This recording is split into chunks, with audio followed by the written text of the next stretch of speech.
जय श्री राम। श्री रामचरितमानस के बालकांड के दोहा नंबर 80 से आगे। जो तुम मिलते हो प्रथम मुनीसा, सुनते हो सिख तुम्हारी धरि सीसा। अब मैं जन्म शंभु हितहारा, को गुण दूषण करे बिचारा। हे मुनीश्वरों, यदि आप पहले मिलते तो मैं आपका उपदेश सिर माथे रख कर सुनती, परंतु अब तो मैं अपना जन्म शिव जी के लिए हार चुकी। फिर गुण दोषों का विचार कौन करे। जो तुम्हारे हठ हृदय बिसेखी, रह न जाय बिनु किए बेरेसी। तो कौतुकी हन आलस नाही, बर कन्या अनेक जग माही। यदि आपके हृदय में बहुत ही हठ है और विवाह की बातचीत किए बिना आपसे रहा ही नहीं जाता, तो संसार में वर कन्या बहुत हैं। खिलवाड़ करने वालों को आलस्य तो होता नहीं, और कहीं जाकर कीजिए। जन्म कोटि लगी रगर हमारी, वरऊ शंभु न तरहु कुंवारी। तजौ न नारद कर उपदेशु, आप कहीं सत बार महेशु। मेरा तो करोड़ जन्म तक यही हठ रहेगा कि या तो शिव जी को वरूंगी, नहीं तो कुमारी ही रहूंगी। स्वयं शिव जी 100 बार कहें तो भी नारद जी के उपदेश को न छोड़ूंगी। मैं पाक परऊँ कहई जगदम्बा, तुम गृह गवनहु भयो विलंबा। देख प्रेम बोले मुनि ज्ञानी, जय जय जगदम्बिके भवानी। जगत जननी पार्वती जी ने फिर कहा कि मैं आपके पैरों पड़ती हूँ, आप अपने घर जाइए, बहुत देर हो गई।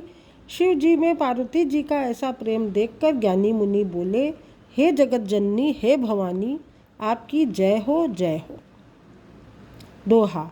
तुम माया भगवान शिव, सकल जगत पितु मातु। नाई चरण सिर मुनि चले, पुनि पुनि हर्षत गातु। आप माया हैं और शिव जी भगवान हैं। आप दोनों समस्त जगत के माता पिता हैं। यह कहकर मुनि पार्वती जी के चरणों में सिर नवाकर चल दिए। उनके शरीर बार बार पुलकित हो रहे थे। जाय मुनि हिमवंतु पठाए, करि बिनती गिरजहि गृह ल्याए। बहुरि सप्तऋषि शिव पहि जाई, कथा उमा कै सकल सुनाई। मुनियों ने जाकर हिमवान को पार्वती जी के पास भेजा और वे विनती करके उनको घर ले आए। फिर सप्तर्षियों ने शिव जी के पास जाकर उनको पार्वती जी की सारी कथा सुनाई। भये मगन शिव सुनत सनेहा, हर्षि सप्तऋषि गवने गेहा। मन थिर करी तब शंभु सुजाना, लगे करन रघुनायक ध्याना। पार्वती जी का प्रेम सुनते ही शिव जी आनंद मग्न हो गए।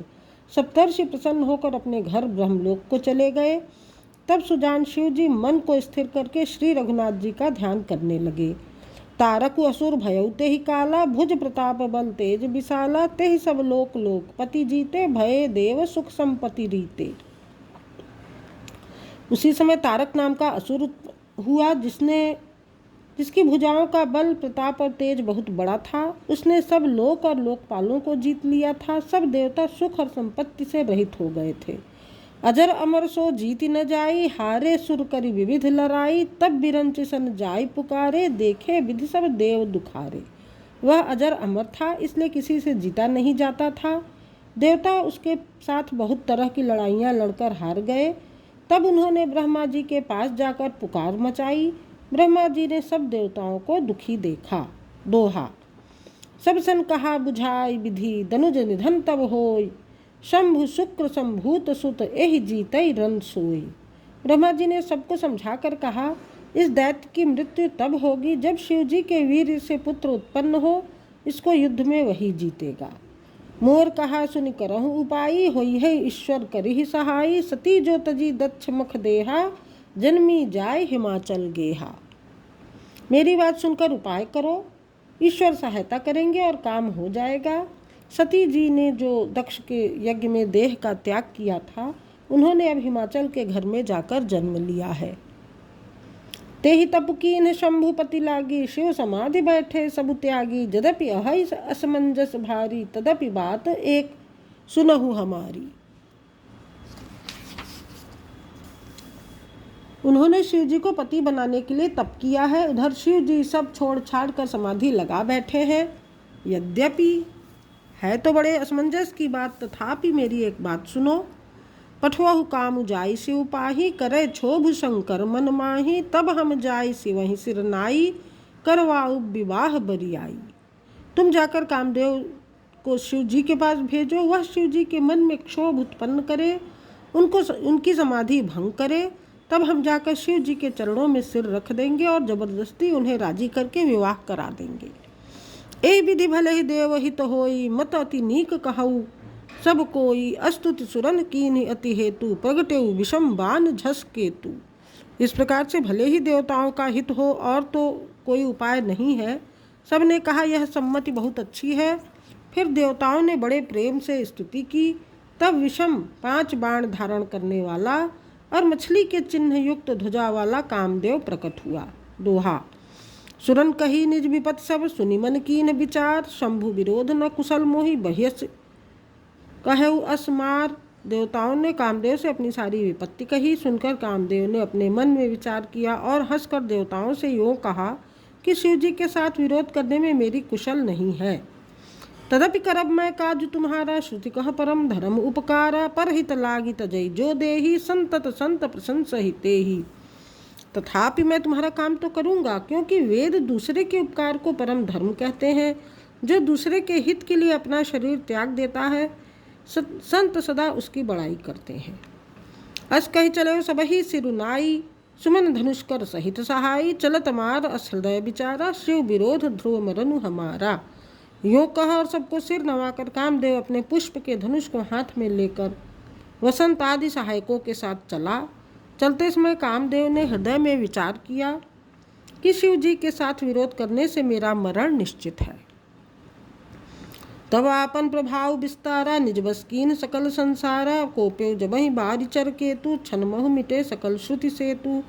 तब उसने अपना प्रभाव फैलाया और समस्त संसार को अपने वश में कर लिया। जिस समय उस मछली के चिन्ह की ध्वजा वाले कामदेव ने कोप किया, उस समय क्षण भर में ही वेदों की सारी मर्यादा मिट गई। ब्रह्मचर्य व्रत संयम नाना, धीरज धर्म ज्ञान विज्ञाना, सदाचार जप जोग विरागा, सभय विवेक कटक सब भागा। ब्रह्मचर्य नियम, नाना प्रकार के संयम, धीरज धर्म ज्ञान विज्ञान, सदाचार जप योग वैराग्य आदि विवेक की सारी सेना डरकर भाग गई। छंद।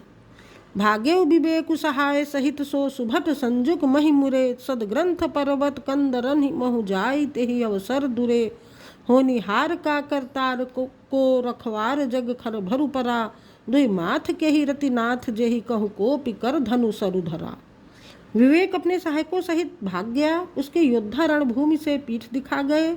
उस समय वे सब सदग्रंथ रूपी पर्वत की कंदराओं में जा छुपे, अर्थात ज्ञान वैराग्य संयम नियम सदाचार आदि ग्रंथों में ही लिखे रह गए। उनका आचरण छूट गया। सारे जगत में खलबली मच गई और सब कहने लगे, हे विधाता, अब क्या होने वाला है? हमारी रक्षा कौन करेगा? ऐसा 2 सिर वाला कौन है जिसके लिए रति के पति कामदेव ने कोप करके हाथ में धनुष बाण उठाया है? दोहा।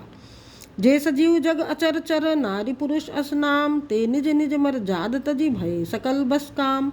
जगत में स्त्री पुरुष संज्ञा वाले जितने चर अचर प्राणी थे, वे सब अपनी अपनी मर्यादा छोड़कर काम के वश हो गए। सबके हृदय मदन अभिलाषा, लता निहारी नवहि तरु शाखा, नदी उमगी अम्बुधि कहूँ धाई, संगम करहि तालाब तलाई। सबके हृदय में काम की इच्छा हो गई। लताओं बेलों को देखकर वृक्षों की डालियां झुकने लगीं, नदियां उमड़ उमड़ कर समुद्र की ओर दौड़ीं और ताल तलैया भी आपस में संगम करने लगी, मिलने जुलने लगी। जहाँ असी दशा जड़न कै बरनी, को कही सकई सचेतन करनी, पशु पक्षी नव थल जल चारी, भय काम बस समय बिसारी। जब जड़ वृक्ष नदी आदि की यह दशा कही गई, तब चेतन जीवों की करनी कौन कह सकता है? आकाश जल और पृथ्वी पर विचरने वाले सारे पशु पक्षी अपने संयोग का समय भुलाकर काम के वश हो गए।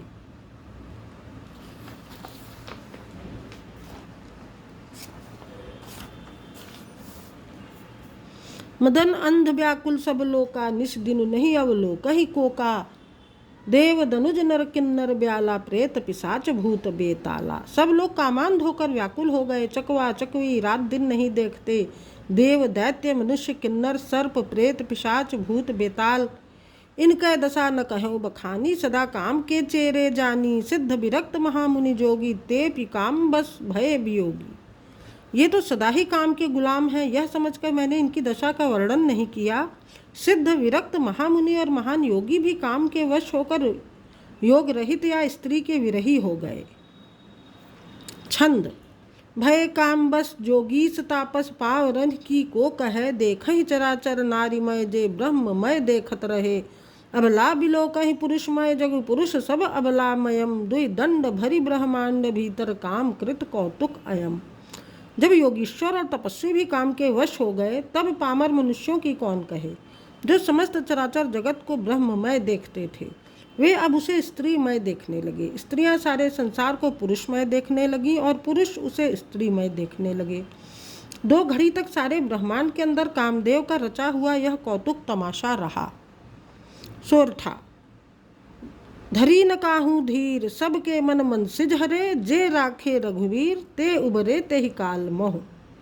किसी ने भी हृदय में धैर्य नहीं धारण किया। कामदेव ने सबके मन हर लिए। श्री रघुनाथ जी ने जिनकी रक्षा की, केवल वे ही उस समय बचे रहे। दोहा नंबर 85। जय श्री राम।